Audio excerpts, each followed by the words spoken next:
Shalom, Tuhan Yesus damai hati.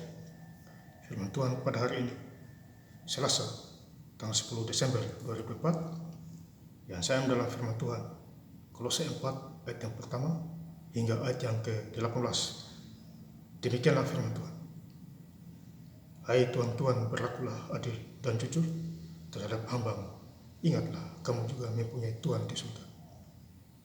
Ayat yang ke-18. Salam daripadaku Paulus. Salam ini kutulis dengan tanganku sendiri. Ingatlah akan belengguku, kasih karunia menyertai kamu. Demikianlah firman Tuhan.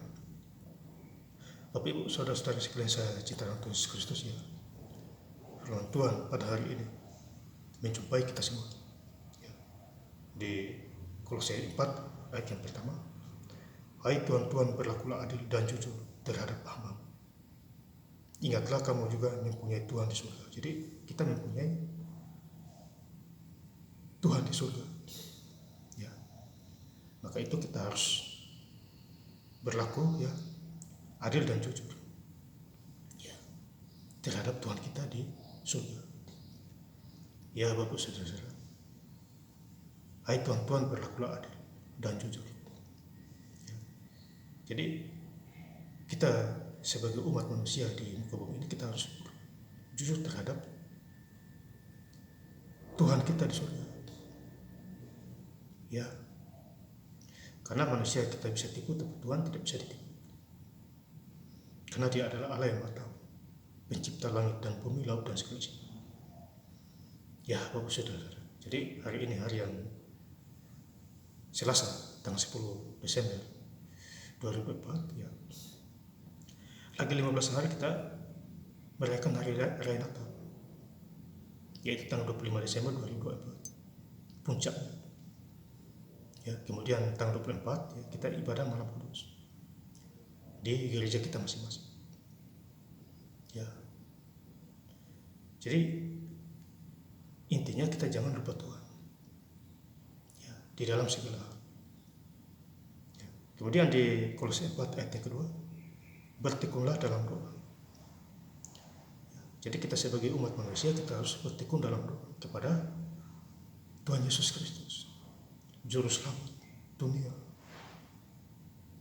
Ya, jadi kita harus bertekun dalam doa. Ya, minta kepada Tuhan.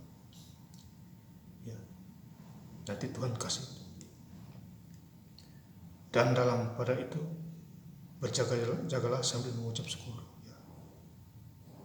Jadi sambil kita ucap syukur, berdoa ya kepada Tuhan. Rajin ucap syukur. Jangan main mengeluh-mengeluh saja Bapak Saudara. Ya. Ucap syukur itu penting. Ya. Tuhan buat 2 ikan 5 roti, kasih makan 5.000 orang. Itu 2 ucapan syukur Tuhan. Ini luar biasa, saudara. Kita juga begitu. Kalau kita doa mengucap syukur, berkat melimpah-limpah. Ya Bapak Saudara, Tuhan kasih di luar dugaan kita. Makanya Lukas 1 ayat yang ke-37, sebab bagi Allah tidak ada yang mustahil. Jadi bagi Tuhan tidak ada yang mustahil, Bapak Ibu Saudara. Demikian juga doa mengubah segala sesuatu. Ya, doa penuh kuasa. Ya. Kemudian di Kolose 4 ayat yang ke-3, berdoa jugalah untuk kami supaya Allah membuka pintu untuk pemberitaan kami, sehingga kami dapat berbicara tentang rahasia Kristus. Jadi rahasia Kristus harus diberitakan. Ya, rahasia firman Tuhan. Ya, harus dikasih tahu. Ya, makanya kita harus menjadi pelaku-pelaku firman. Kalau Tuhan pilih kita, langsung. Jangan ditunda-tunda. Ya Bapak Saudara. Saya patut bersyukur ya, saya bisa baca Alkitab Kejadian 10. Ya, baca setiap hari ya. Saya baca paling cepat 12 hari selesai Kejadian 10. Ya. Sisanya 15 hari, 17 hari ya. 18 hari. Ya. Itu mujizat maksudnya.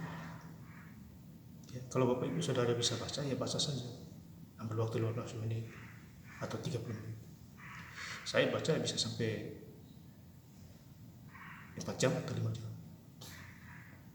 setiap hari. Ya Bapak Saudara, itu baca firman Tuhan, ya, pikiran terbuka, ada pengetahuan, ya, ada hikmat, ada kuasa, ya, sama seperti Raja Salomo. Ya, Tuhan bilang, minta apa saja saya kasih. Tuhan, Salomo jawabnya, saya minta hanya hikmat dan pengetahuan. Tuhan kasih. Tetapi Tuhan kasih juga harta kekayaan berlimpah-limpah. Bapak Ibu boleh baca di Kisah 1 Raja-Raja 4 ayat yang ke-9. Kaya Salomo. Ya. Yang karenanya aku dipenjarakan. Ini ceritanya Paulus. Walaupun dia dipenjarakan juga, tapi dia tetap memberitakan firman Tuhan. Ya, tetap diberitakan firman Tuhan. Ini luar biasa. Paulus sampai dipenjarakan karena firman Tuhan, kebenaran Allah.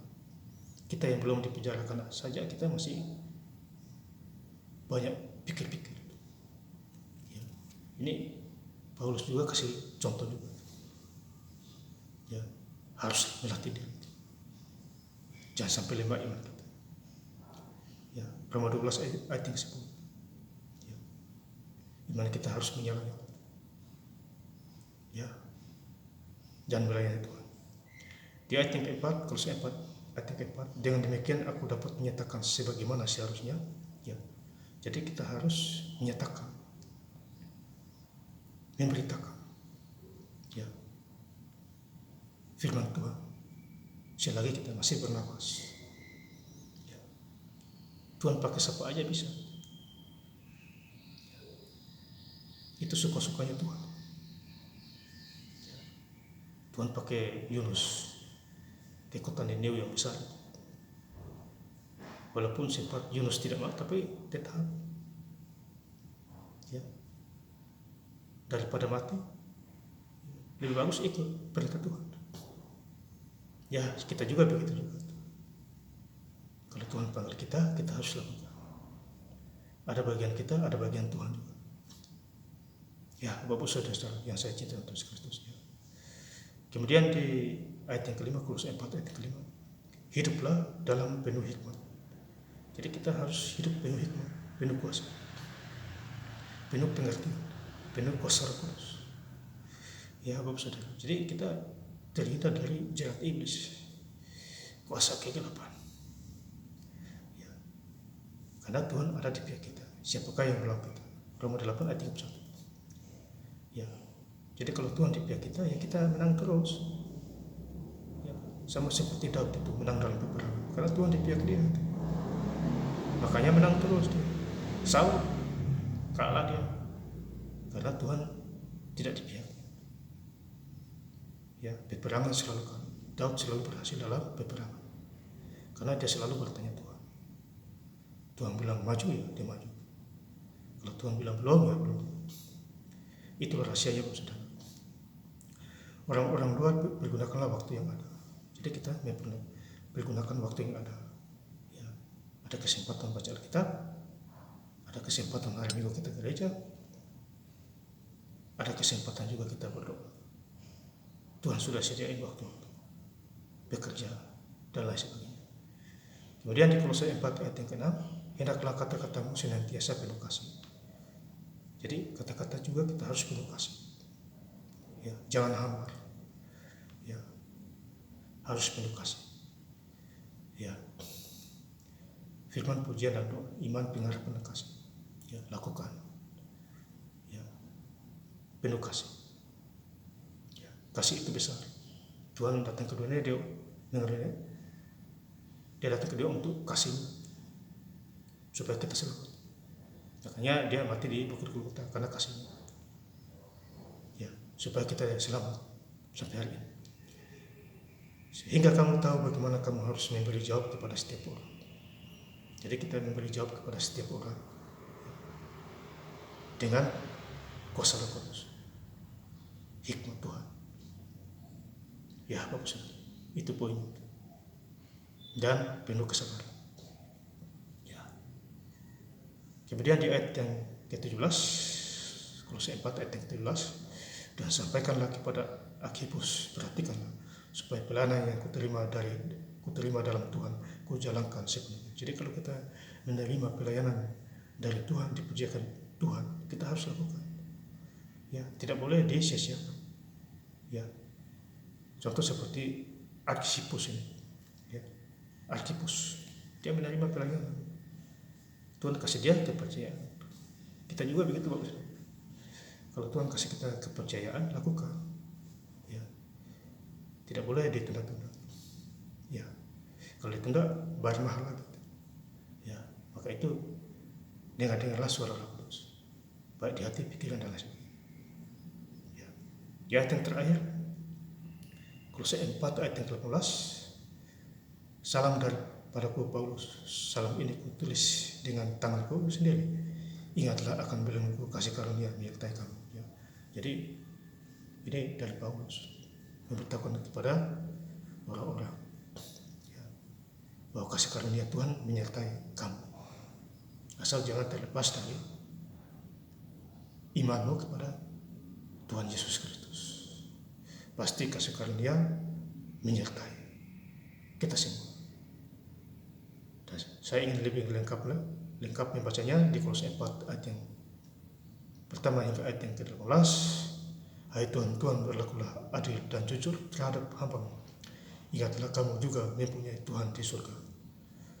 Salam daripadaku Paulus, salam ini kutulis dengan tanganku sendiri. Ingatlah akan belengguku kasih karunia menyertai kamu. Terima kasih. Tuhan Yesus Kristus memberkati. Haleluya. Amin.